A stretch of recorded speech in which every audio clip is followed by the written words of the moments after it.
आपदा की जद से गुजर रहे जोशीमठ के वासिंदों के दर्द का हम केवल अंदाजा ही लगा सकते हैं। इस समय जोशीमठ के वासिंदे जिस पीड़ा से गुजर रहे हैं उसे शब्दों में बयां नहीं किया जा सकता है।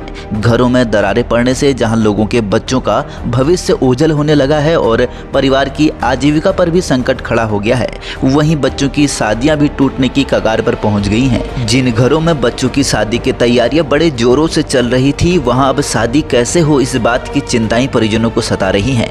इसी में जोशीमठ की एक बेटी ज्योति भी शामिल है। घरों के बाहर शासन प्रशासन द्वारा लगाए गए लाल निशान को देखकर जहां ज्योति के परिजनों का बेटी की शादी को लेकर चिंतित होना लाजिमी है, वहीं इससे ज्योति के दुल्हन बनने के अरमानों का भी दम घुट रहा है। रुधे हुए गले से वह बस इतना ही कह पा रही है कि अब शायद ही इस पैतृक घर से उसकी डोली उठ पाएगी। बता दें कि ज्योति की शादी मार्च में होनी तय हुई थी, जिसके लिए परिजन काफी समय से शादी की तैयारियों में जुटे हुए थे।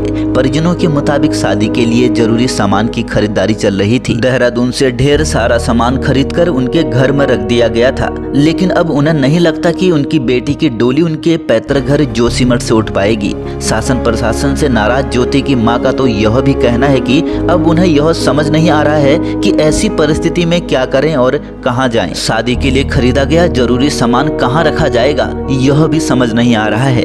वह आगे कहती हैं कि बेटी ज्योति की शादी जोशीमठ के इसी पैतृक घर से करना चाहती थी, पर अब भगवान ही जाने क्या होगा।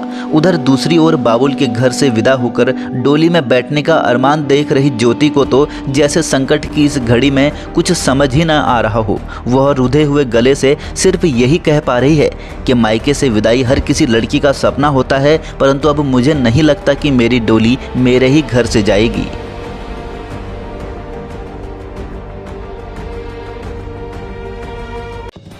बने रहिए पहाड़ से मैदान की हर खबर के लिए देवभूमि दर्शन के साथ।